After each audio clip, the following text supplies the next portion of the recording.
It's a startling fact. Only 20% of employees are satisfied with their company's performance review system. That means 8 out of 10 reviews simply aren't working. Hey, I'm Alan Silva. At ProProf's Performance Academy, we have worked with over 2,000 companies and helped 4 million plus employees. With this extensive experience, I've cracked the code to performance reviews that actually work. In the next 3 minutes, I'll share a proven 3-step system that helps you with how to prepare like a pro, how to run the review with confidence, my personal action plan for the road ahead. These equip you with a smarter idea of running performance reviews that boost motivation, accountability, and results. Plus, I'm going to share with you a free performance review toolkit that captures all of this wisdom to ensure that your review is among 20% reviews that actually make an impact. All right, let's jump in. Step 1. Prepare like a pro. Don't wing it. Great reviews start with great preparation. Here's what you can do. Start by gathering the essentials: the previous review, established goals, and any feedback you've collected. Write down wins, gaps, and patterns you've noticed. Then, email the employee a few days before and ask, what are 3 accomplishments you're proud of since our last review? This makes them reflect, build confidence, and uncovers wins you might have missed. Step 2. Run the review with confidence. Here's a simple 45-minute agenda I use for the review meetings. Feel free to tweak it. Start by breaking the ice in the first couple of minutes. In the next 3 minutes, review the agenda.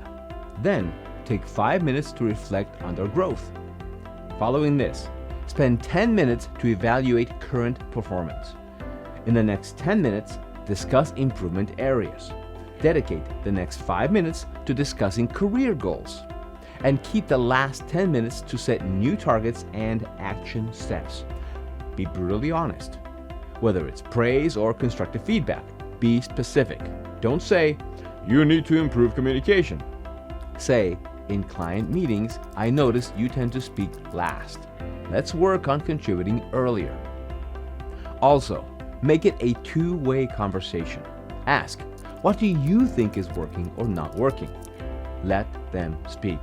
That's when growth happens. Before we move forward, if you found this video helpful, please like, share, and subscribe to our channel. Step 3. Set SMART goals the right way. Now, instead of vague instructions like, be more proactive, let's focus on setting SMART goals. Make it a SMART goal by being specific. What exactly needs to be done? Measurable. How will you track success? Achievable. Is it realistic? Relevant. Is it aligned with the overall business goals? Time-bound. When do you expect it done? Here's a real example. Instead of reduce customer response time, say, reduce the average customer response times for support queries from 6 hours to 2 hours by implementing an AI chatbot and assigning dedicated agents to high-priority queries within the next 3 months. Now, let's break it down smartly. We have a specific goal that is, reduce the average customer response time for support queries. This clearly defines the focus area, which is the response time for support queries. The goal is measurable. It says, decrease the first response time from 6 hours to 2 hours. It also provides a concrete metric to track progress. It is quite achievable. It mentions implementing an AI chatbot for instant replies and assign dedicated agents for high priority queries. It also outlines realistic steps to reach the goal. The goal is relevant because faster response times do improve customer satisfaction and retention, aligning with business growth goals. It also ensures that goal supports broader business objectives. And it's time-bound too. When it says, achieve this target within the next 3 months, it sets a clear deadline to measure success. Sounds good? Here's another good news for you.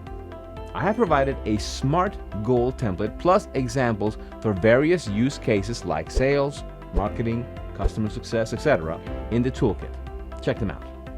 Step 4. Offer an action plan for the road ahead. To solidify the review, I recommend sending a brief follow-up email that summarizes, for example, 3 highlights of the performance, 2 growth areas, and an action plan to be used. Keep it to 1 page and use bullet points. And don't forget a personal touch, something like, excited to support you this quarter. Let's make it a big one. Remember, leadership is about consistency. Check in mid-quarter to show you mean it. Do check out the follow-up email template I gave you in the toolkit. So, that's how you conduct a performance review that motivates, aligns, and moves the needle. And don't forget, many organizations across the globe use smart performance review tools like PeopleGoal to get the work done quickly. So, you can always use these tools to get better outcomes. If you've got a favorite performance review question or phrase, drop it in the comments and we might feature it in the next video. Also, don't forget to download your free performance review toolkit from the description. If you found this video helpful, please like, share, and subscribe to our channel. We post useful content every week to level up your leadership. See you in the next one.